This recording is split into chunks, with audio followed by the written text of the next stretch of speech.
근데 아웃바운드 측면에서는 이때 사실 아웃바운드 여행하시는 그 여행사분들이 돈을 제일 많이 번 시기 아니야? 예. 지역균형 발전이 노무현 정부의 가장 대표적인 그런 거였고, 그래서 실제로 한류의 출발을 그 90년대 말에 사랑이 뭐길래라든가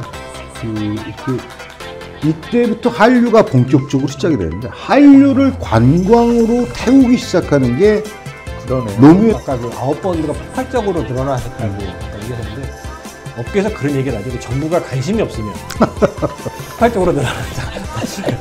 이게 뭐 아웃바운드들은 이제 LCC 때문에 엄청 대폭 늘어났고, 일본 시장이 1위였다가 중국 시장이 이제 바뀌면서 갑자기 이제 인바운드에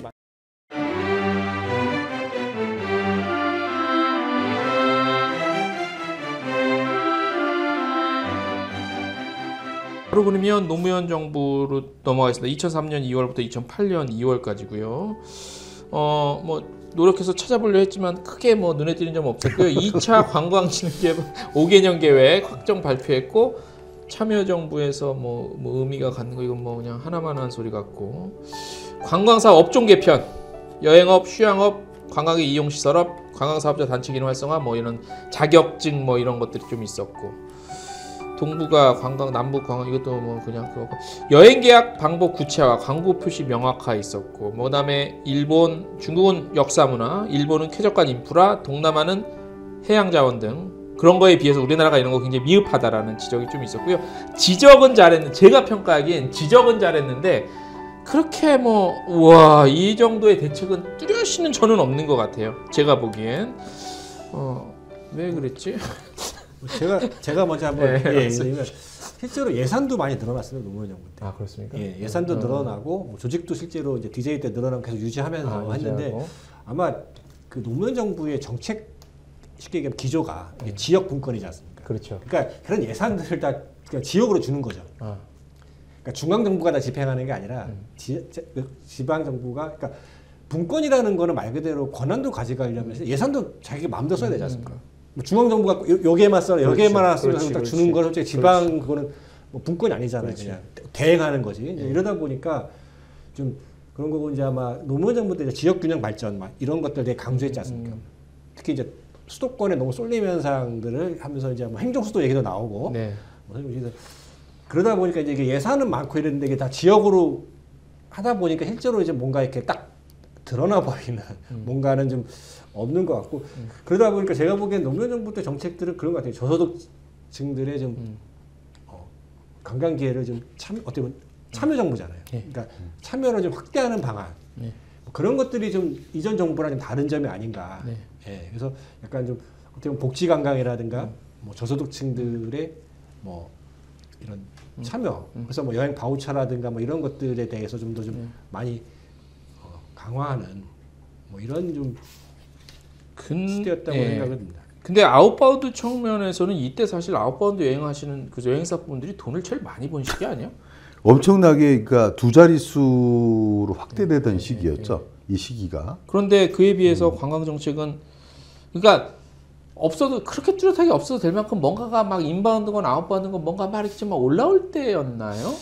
그렇죠. 그 여러 가지 사정이 좋아서 그때의 기재부에 이제 우리가 관광 산업을 더 발전시켜야 된다, 외화 획득을 위해서. 외화는 난 많다. 뭐 이런 얘기할 때였어요.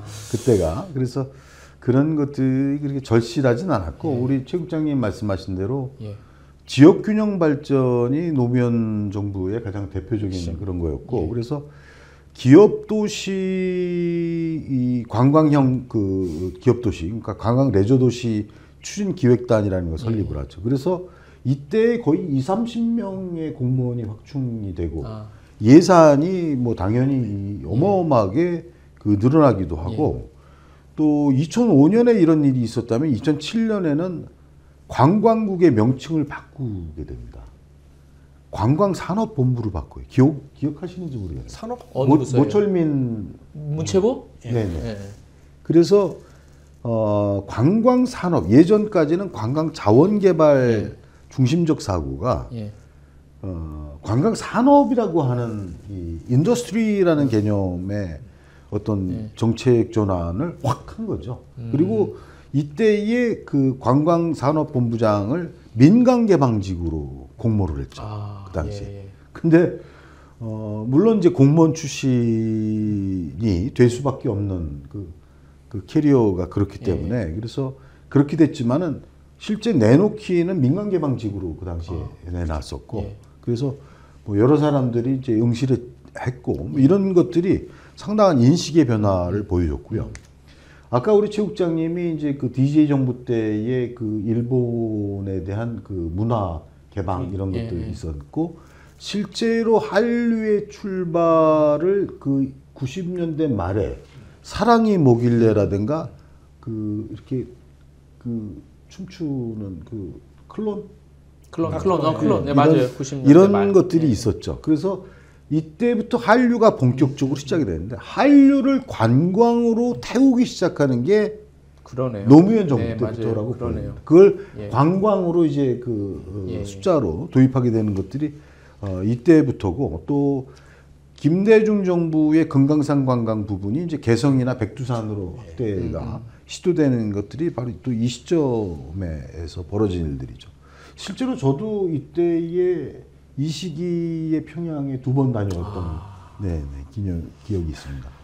박사님 잠깐 짧게 어떻습니까? 평양 만약에 개발을 하면 충분히 볼거리 개발 잘하면 그럼요. 그렇습니까? 80년대 말에 그 평양은 세계에서 가장 아름다운 도시, 10대 도시에 들어갈 정도의 그 소위 동구 유럽의 감성이 있어요. 왜냐하면은 6.25 때의 평양은 완전히 제로 그라운드가 됐거든요. 폭격에 의해서. 그래서 다시 그 당시에 이제 동구권의 도시개발 형태의 계획도시로서 구성이 됐고 그런 것들이 시간이 가면서 두 가지 감성이 우러나는 거예요. 하나는 동유럽의 어떤 그 또 민족주의 이 색채가 강하기 때문에 이런 특색이 있는 것들이 있는 반면에 경제난이 오랫동안 계속되면서 유리창이 대부분 비닐로 그 당시에 이렇게 덮여주는 그러니까 낙후된 이런 것들을 보여주는 그런 이중성이 있었죠. 근데 잘만 하면은 그 매력적인 그런 잠재력은 있다라고 보입니다. 바로 또 추가 없으시죠? 네네 단위별로 보면은 그 광주의 아시아 문화 중심 도시 같은 것들을 개발했는데 사실은 일반 국민들이 지금도 저는 조금 안타깝게 생각하는 게 이 아시아 문화 중심 도시 굉장히 매력적인 건물이에요. 옛날에 전남도청 그 80년 그 광주 사태 때의 그 바탕 위에서 아주 그 세계의 어떤 개방적인 어떤 이런 그 시설을 개발했다라고 보기 때문에 이런 것들이 있는가 하면은 그 노무현 대통령이 그 김대중 정부 시절에 해양부 장관을 하셨잖아요. 그렇죠. 해양수산부 장관. 예. 그래서 이때의 해양 관광이라든가 섬 관광에 대한 인식이 이때에 싹트게 되죠. 그래서 이제 해수부가 본격적으로 이때의 문화부뿐만이 아니라 해수부도 관광에 대해서 본격적인 관심을 시작하게 되는 그러한 그 시절이었다고 이렇게 이해가 됩니다. 제가 하려고 하는 건 약간 우스갯소리로 아까 그 아웃바운드가 폭발적으로 늘어나셨다고 아까 얘기하셨는데 업계에서 그런 얘기를 하죠. 정부가 관심이 없으면 폭발적으로 늘어난다. 뭐 이거 약간 우스갯소리로. 예. 알겠습니다. 그러면 노무현 정부 때는 이 정도로 마무리하고요. 가면 갈수록 이제 우리 그 뭐죠? 가까워지는 시대이기 때문에 좀 어쨌든 좀 짧아지네요. 이명박 정권 2008년부터 2013년까지고 글쎄요 뭐 보니까 2008년 관광산업 선진화 원년 선포하고 뭐 세제 지원 규제 완화 있었고요. 민간 중심의 효율적인 파트너십 체계 구축, 관광산업의 고수익 구조와 뭐 수용 태세 선진화 방안, 뭐 민간 파트너십 강조, 여행산업 전자거래 인증체계 도입 계획. 그 다음에 관광산업 경쟁력 제고 방안으로 4개 부분 8개 과제, 8개 과제. 뭐 대통령 주재 관광산업 경쟁 강화 회의 뭐 이런 것도 있어서 관광개발 기본 계획 수립 공고도 뭐 이렇게 나왔었고 저가 관광 개선하자. 그러니까 요때부터 나오는 뭐 얘기들이 지금도 사실 우리 업계 현장에서 많이 통용되는 얘기들, 워딩들이 많이 나옵니다. 중국 전담 여행사 관리 할 수 있는 그런 법적 근거도 마련되고요. 여행사와 가이드라이브 수수료 문제 등 여러 가지 있고 뭐 아무튼 이 정도로만 일단은 좀 있습니다. 언급돼야 될 것들 제가 조사한 바로는 있으실까요? 그 이명박 정부 때는 관광이 아주 견조하게 발전을 하죠. 인아웃바운드, 예, 인바운드, 막 아웃바운드 전체가 완전히 인바운드도 잘 되고 그리고 대통령 자신도 상당히 관광에 관심이 있었어요. 그러니까 그렇습니까? 대통령 그 선거 당시에 그 한국관광학회에 왔어요. 후보가. 후보 때. 네. 요거 재밌네요. 제가 기억이 납니다. 예. 네. 그래서 이제 그때 당시에 관광에 대한 여러 가지 그 정책 공약 발표도 그 당시에 그 따로 그 행사가 있을 정도로 관광에 대해서 상당하게 초기부터 그 비즈니스맨 출신답게 이런 것들을 보여줬죠. 그래서 그 뭐 여러 가지 보여준 것 중에 이런 것도 있죠. 관광비서관이라는 게 처음 청와대에 생깁니다. 저기 박근혜 때 아니었고요? 아니었습니까? 아니었습니까? 네. DJ 때는 없었나요? 없었어요. 그때 문화비서관이었고, 예. 그래서 관광비서관 제도가 문화비서관과 별도로 관광비서관이 생겨나서 이제 됐고 또 문화관광부에서 문화체육관광부로 부처가 변경되는. 네네. 문화관광이 문화체육관광. 네네. 그거는 우리 업계 입장에서는 좀 약간 섭섭하죠. 예. 그동안 이제 문화관광부라고 이렇게 우리가 자부하고 다녔는데 이런 것들은 좀 있었는데 특이하게 몇 가지 볼 점들이 있어요. 그 코리아 스파클링 캠페인 혹시 기억나십니까? 예. 그 브랜드에 아주 돈 굉장히 많이 우리가 주고 이 스파클링 코리아 이거라는 것들을 우리가 런치를 해서 상당히 해외에 홍보를 하고 그랬는데 이건 나중에 기회 되면 얘기했지만 이제 이게 계속 그 정권별로 이게 브랜드 기치가 바뀌면서 효과가 좀 떨어지긴 했는데 처음으로 이 코리아 스파클링 캠페인이라는 게 이제 그 관광공사에서 또 이때에 기억나시는지 모르겠지만 처음으로 외국인 CEO가 관광공사의 CEO로 그렇죠. 이참 씨. 그래서 이런 것들이 이제 있었고 그다음에 이때 흥미로운 그것들이 이제 그 융복합 정책이 본격화됩니다. 그래서 마이스와 의료 관광 그리고 산업 관광 이런 것들에 대해서 대통령이 굉장한 관심을 갖고 이 부분들을 추진해요. 이명박 정부 때 이게 처음이 아니라 그러니까 그 전에도 얘기가 됐는데 정책 아젠다의 수준을 확 올린 거죠 이때. 맞아요. 그리고 이때에 또 됐던 것이 그 한식 세계화. 그거는 좀 약간 부작용이 많이 나는.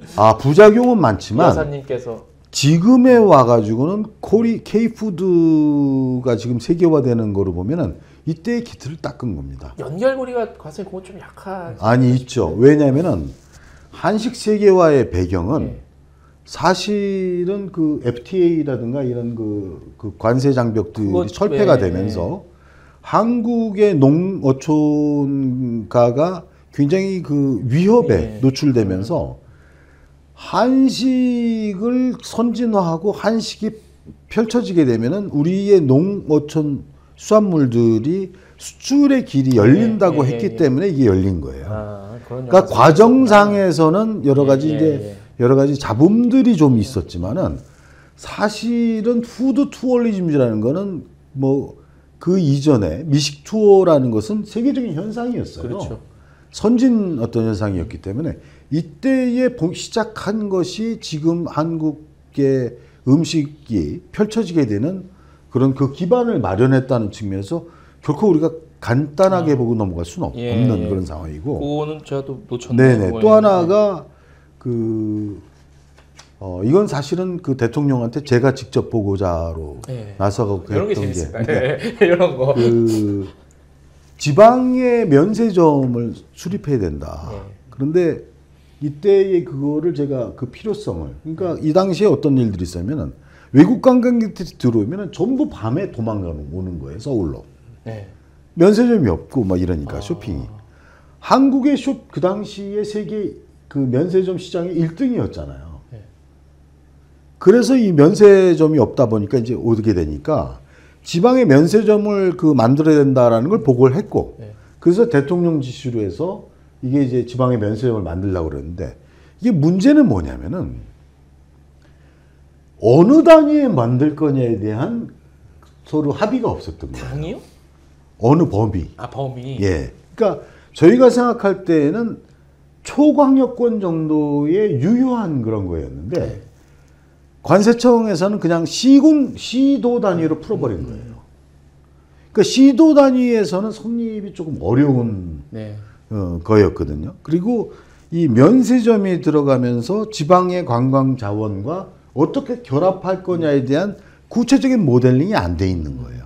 그냥 시도에 풀어주면서 사실은 지금까지도 이게 두고두고 좀 어떻게 보면은 그 문제의 거리로 남게 되긴 했는데 어쨌든 그 당시에 정책적인 어떤 측면에서는 여러 가지 시도가 네. 이명박 정부 때 있었던 겁니다. 네. 우선 대략 그 정도로 말씀드립니다. 국장님. 예. 예. 저도 뭐 박사님 얘기하신 것처럼 이제 이명박 정부하면 이제 관광상 선진화 네. 방안에서 뭐 이때 아마 제가 알기로 관광공사가 면세점 사업을 아마 손 띄는. 근데 이게 이제 어떻게 보면은 관광공사 입장에서는 좀 너무 이렇게 국가 예산에만 의존하게 되는 부분이 있기 때문에 뭐 장단점이 있겠지만 약간은 좀 그런 부분이 있고 또 관광 쪽으로 봤을 때는 어떻게 보면 이명박 정부 시작하자마자 바로 금강산 관광이 네. 중단됐지 않습니까? 중단됐죠. 근데 이제 이때 또 이제 선진화되면서 막 어쨌든 이렇게 규제 완화 뭐 이런 거 하면서 LCC들이 제가 알기로는 이제 막 어떻게 보면 확대되고 뭐 늘어나는 시기였는데 뭐 업계 측면에서는 이명박 정부 처음에 이제 금강산 관광이 중단됐는데 2012년도만 해도 솔직히 인바운드가 엄청 잘 나갔거든요. 일본이 이제 피크를 찍는.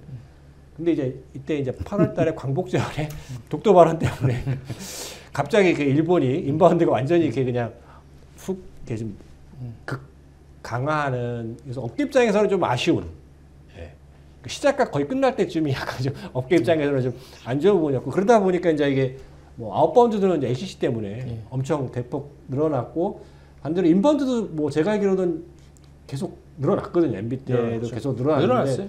예. 전체적으로 늘어났는데 이제 일본이 죽고 반대로 그렇죠. 중국이 이제 그 시장 그 자리를 바꾸는 계기가 된. 그래서 어떻게 보면 또 인바운드에 이게 일본 시장이 1위였다가 중국 시장이 이제 바뀌면서 솔직히 이제 인바운드에 많은 문제점들이 대두가 된 시기가 아닌가. 왜냐하면 그 전까지만 솔직히 인바운드가 중국 시장에 한해서는 좀 뭐 문제가 있었지만 크진 않았거든요. 왜냐하면 시장 자체가 크지 않았기 때문에 일본이 1위였기 때문에. 근데 이게 중국이 1위로 바뀌면서 좀 예, 약간의 이제 좀 뭐 문제라고 하나요? 좀 그런 것들이 좀 심어졌던 시기가 아닌가. 지금에 있어서까지도 그런 생각합니다. 자 어떻게 이 정도로. 네, 어쨌든 뭐 그 이명박 정부 때의 관광에 대한 것들도 사실은 이제 그 굉장히 저는 평가할 만하다. 네. 왜냐하면은 그 사업가 출신으로서 이 관광의 경제적 중요성 이런 것들은 굉장히 인식을 하셨다 이렇게 봐야 되고 또 실제로 대통령 주재 관광회의를 그 여러 차례 이렇게 하기도 했고 융복합 관광에 대한 본격적인 시동을 걸었다는 측면에서 상당히 높게 평가할 만한 그런 시절이었다 이렇게 보겠습니다.